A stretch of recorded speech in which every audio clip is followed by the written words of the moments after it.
ಪುಣ್ಯಕ್ಷೇತ್ರ ಮಂತ್ರಾಲಯಕ್ಕೆ ಈಗ water shock ಎದುರಾಗಿದೆ. ಮಂತ್ರಾಲಯಕ್ಕೂ ಕೂಡ ತಟ್ಟಿದೆ ಈಗ ಜಲಕಂಟಕ. ಯಾಕಂದ್ರೆ ಅಲ್ಲಿಗೆ ಬರುವಂತಹ ಭಕ್ತರಿಗೆ ಕೂಡ ಸಮಸ್ಯೆ ಆಗ್ತಾ ಇದೆ. ರಾಯರ ದರ್ಶನಕ್ಕೆ ಬರುವಂತಹ ಭಕ್ತರಿಗೆ ನೀರಿನ ಕಷ್ಟ ಎದುರಾಗ್ತಾ ಇದೆ. ತಾತ್ವಾರ, ನೀರಿನ ತಾತ್ವಾರ ಏನಿದೆ ಅದೊಂದು ರೀತಿಯಲ್ಲಿ ಸಂಕಷ್ಟ ಇದೆ. ನೋಡಿ, ಮಂತ್ರಾಲಯ ಒಂದು ದೊಡ್ಡ ಕ್ಷೇತ್ರ, ಸಾಕಷ್ಟು ಜನ ಭಕ್ತರು ಬರ್ತಾರೆ ರಾಯರ ದರ್ಶನಕ್ಕಾಗಿ. ತುಂಗಾಭದ್ರಾ ನದಿಯಿಂದ ಒಡಲೆ ಏನಿದೆ ಅದು ಸಂಪೂರ್ಣವಾಗಿ ಖಾಲಿಯಾಗಿದೆ. ಯಾಕಂದರೆ ಅಲ್ಲಿ ಏನು ನೀರು ಹರಿತಾ ಇಲ್ಲ. ಪುಣ್ಯ ಸ್ನಾನಕ್ಕೂ ಕೂಡ ಪರದಾಡ್ತಾ ಇದ್ದಾರೆ. ಮಂತ್ರಾಲಯಕ್ಕೆ ಹೋಗ್ತಾ ಇರುವಂತಹ ಭಕ್ತರೆಲ್ಲರೂ ಕೂಡ ಬರಿದಾದ ನದಿ ಮಂತ್ರಾಲಯದಲ್ಲಿ ಭಕ್ತರ ನೀರಿಗಾಗಿ ಹಾಹಾಕಾರ ಇದೆ. ರಾಯರ ಸನ್ನಿಧಿಯಲ್ಲಿ ನೀರಿನ ಸಂಕಷ್ಟ. ತುಂಗಾಭದ್ರಾ ತೀರದಲ್ಲಿ ಭಕ್ತರ ಪರದಾಟ ಕಾಡ್ತಾ ಇದೆ. ನದಿಯಲ್ಲಿ ನೀರಿಲ್ಲದೆ ಪರದಾಡ್ತಾ ಇದ್ದಾರೆ ಯಾತ್ರಿಗಳೆಲ್ಲರೂ ಕೂಡ. ಪವಿತ್ರ ಪುಣ್ಯಕ್ಷೇತ್ರವಾಗಿರುವಂತಹ ರಾಯರ ಶ್ರೀ ರಾಘವೇಂದ್ರ ಸ್ವಾಮಿಯವರ ಮಂತ್ರಾಲಯ ಮಠದಲ್ಲಿ, ಆ ಮಂತ್ರಾಲಯ ಕ್ಷೇತ್ರದಲ್ಲಿ ಏನಾಗ್ತಾ ಇದೆ ಅಂತಂದರೆ, ನೀರಿಲ್ಲದೆ ಅಲ್ಲಿಗೆ ಹೋಗ್ತಾ ಇರುವಂತಹ ಭಕ್ತರಿಗೆ ತುಂಬ ಕಷ್ಟ ಆಗ್ತಾ ಇದೆ. ಇನ್ನೇನು ಬೇಸಿಗೆ ಕೂಡ ಶುರುವಾಗ್ತಾ ಇದೆ. ಹೀಗಿರುವಾಗ ರಜಾ ದಿನಗಳಲ್ಲಿ, ಬೇರೆ ಬೇರೆ ದಿನಗಳಲ್ಲಿ, ಇನ್ನು ನಿನ್ನೆ ಮೊನ್ನೆ ಅಷ್ಟೇ ತೆಪ್ಪೋತ್ಸವ ರಾಯರ ಒಂದು 405ನೇ ಒಂದು ಪೀಠಾಭಿಷೇಕ ಏನೋ ನಡೀತು. ದೊಡ್ಡ ಸಂಖ್ಯೆಯಲ್ಲಿ ಜನ ಬರ್ತಾರೆ. ಹೀಗೆ ಬರುವಂತಹ ಜನರಿಗೆ ಅಲ್ಲಿ ಮುಖ್ಯವಾಗಿ ಬೇಕಾಗಿರುವಂತಹ ನೀರಿನ ವ್ಯವಸ್ಥೆ. ಯಾಕಂದರೆ ಒಂದು ಪುಣ್ಯ ಸ್ನಾನವನ್ನು ಮಾಡಬೇಕಾಗುತ್ತೆ. ಆ ಸ್ನಾನವನ್ನು ಮಾಡಿದ ನಂತರ ರಾಯರ ದರ್ಶನವನ್ನು ಮಾಡ್ತಾರೆ ಎಷ್ಟೋ ಜನ. ತುಂಗಾ ತೀರದಲ್ಲಿ ನೆಲೆಸಿರುವಂತಹ ರಾಯರ ದರ್ಶನಕ್ಕಾಗಿ ಬರುವಂತಹ ಭಕ್ತರಿಗೆ ಈಗ ನೀರಿನ ಸಂಕಷ್ಟ ಎದುರಾಗಿದೆ. ನದಿ ಕೂಡ ಖಾಲಿ ಆಗ್ತಾ ಇದೆ. ನದಿಯಲ್ಲಿ ನೀರು ಕೂಡ ಇಲ್ಲ, ಸ್ನಾನ ಮಾಡೋಕ್ಕೂ ನೀರಿಲ್ಲ.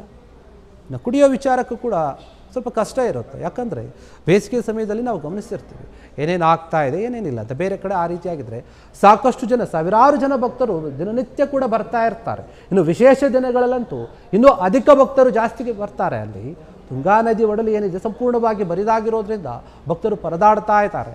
ನೀರಿನ ವ್ಯವಸ್ಥೆ ಇಲ್ಲ.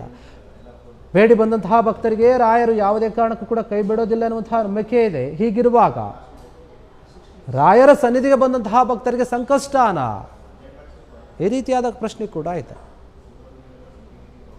ಯಾವ ರೀತಿಯಾಗಿ ಇದನ್ನು ಸರಿಪಡಿಸುತ್ತೆ ಅಲ್ಲಿನ ಮಠದ ಒಂದು ಟ್ರಸ್ಟ್ನವರಾಗಿರ್ಬೋದು, ಅಲ್ಲಿನ ಮಂತ್ರಾಲಯ ಆಡಳಿತ ಏನಿದೆ ಅವರು ಯಾವ ರೀತಿಯಾಗಿ ಇದನ್ನು ನಿವಾರಣೆ ಮಾಡ್ತಾರೆ, ಬರುವಂತಹ ಭಕ್ತರಿಗೆ ಯಾವ ರೀತಿಯಾಗಿ ಅನುಕೂಲವನ್ನು ಮಾಡ್ತಾರೆ ಎನ್ನುವಂತಹ ಪ್ರಶ್ನೆ ಇದೆ. ಒಂದಲ್ಲ ಒಂದು ದಾರಿ ಇದ್ದೇ ಇರುತ್ತೆ. ಯಾಕಂದರೆ ಅಲ್ಲಿನ ವ್ಯವಸ್ಥೆ ಸ್ವಲ್ಪ ಅಚ್ಚುಕಟ್ಟಾಗಿಯೇ ಮಾಡ್ತಾ ಇದ್ದಾರೆ. ಆದರೆ ಸದ್ಯಕ್ಕೆ ಈಗೇನಾಗಿದೆ ಅಂದರೆ ಅಲ್ಲಿನ ನದಿ ಬರಿದಾಗಿರೋದ್ರಿಂದ, ಬತ್ತಿ ಹೋಗಿರೋದ್ರಿಂದ ಮುಂದೆ ಮಳೆ ಬಂದು ಅದು ತುಂಬೋ ತನಕ ಕಷ್ಟ ಇದ್ದೇ ಇರುತ್ತೆ. ಹೀಗಾಗಿ ಇದ್ರ ಬಗ್ಗೆ ಅಲ್ಲಿನ ಒಂದು ಆಡಳಿತ ಕೂಡ ಯೋಚನೆ ಮಾಡ್ತಾ ಇದೆ. ಬರುವಂತಹ ಭಕ್ತರಿಗೆ ನಾವು ಯಾವ ರೀತಿಯಾದ ವ್ಯವಸ್ಥೆಯನ್ನು ಮಾಡಬೇಕು, ಮತ್ತು ನೀರನ್ನು ಮಿತವಾಗಿ ಮತ್ತು ಉಪಯೋಗಕ್ಕೆ ಎಷ್ಟು ಬೇಕೋ ಅಷ್ಟೇ ಉಪಯೋಗವನ್ನು ಮಾಡಿ ಅಂತ ಕೂಡ ಒಂದು ರೀತಿಯಲ್ಲಿ ಕಿವಿ ಮಾತು ಹೇಳಬೇಕಾಗುತ್ತೆ ಅಲ್ಲಿನ ಆಡಳಿತ. ಮಂತ್ರಾಲಯದಲ್ಲಿ ಈ ರೀತಿಯಾಗಿ ಹೋಗುವಂತಹ ಭಕ್ತರಿಗೆ ಸ್ವಲ್ಪ ರೀತಿಯಲ್ಲಿ ವಾಟರ್ ಶಾಕ್ ಅಂತಾನೆ ಹೇಳ್ಬೋದು. ಯಾರ್ಯಾರು ಮಂತ್ರಾಲಯಕ್ಕೆ ಹೋಗೋಕ್ಕೆ ಪ್ಲಾನ್ ಮಾಡ್ಕೊಳ್ತಾ ಇದ್ರು ಅವರು ಸ್ವಲ್ಪ ಈ ವಿಚಾರವನ್ನು ಯೋಚನೆ ಮಾಡಿಕೊಂಡು ಹೋಗಬೇಕಾಗುತ್ತೆ. ರಾಯರ ಭಕ್ತರಲ್ಲಿ ಇದೊಂದು ಮನವಿ ಕೂಡ ಇದೆ. ರಾಘವೇಂದ್ರ ಸ್ವಾಮಿಗಳ ವಿಚಾರದಲ್ಲಿ ಬೇರೆ ರೀತಿಯಾದ ನಂಬಿಕೆ ಇದೆ. ಆದರೆ ಅಲ್ಲಿ ಹೋಗುವಂತಹ ಭಕ್ತರಿಗೆ ನೀರಿನ ಸಂಕಷ್ಟ ಇದೆ ಎನ್ನುವಂತಹ ವಿಚಾರ ಈಗ ಕೇಳಿ ಬರ್ತಾ ಇದೆ. ಸಂಪೂರ್ಣವಾಗಿ ನದಿ ಕೂಡ ಬರಿದಾಗಿರೋದ್ರಿಂದ ಈ ರೀತಿಯಾದಂತಹ ನೀರಿನ ಅಭಾವ ಅಲ್ಲಿ ಎದ್ದು ಕಾಣ್ತಾ ಇದೆ. ಸ್ನಾನ ಮಾಡೋಕ್ಕೂ ನೀರಿಲ್ಲ, ಬೇರೆ ಬೇರೆ ನಾವು ಕುಡಿಯೋಕ್ಕೂ ಕೂಡ ಬೇಕಾದರೂ ಅಲ್ಲಿ ನೀರು ಬೇಕಾಗುತ್ತೆ. ಮತ್ತು ಅಲ್ಲಿಗೆ ಬರುವಂತಹ ಭಕ್ತರು ಏನು ತಮ್ಮ ಗಾಡಿಗಳು ಅದು ಇದು ತರ್ತಾ ಇರ್ತಾರೆ, ಅದಕ್ಕೂ ಕೂಡ ಇರಬಹುದು.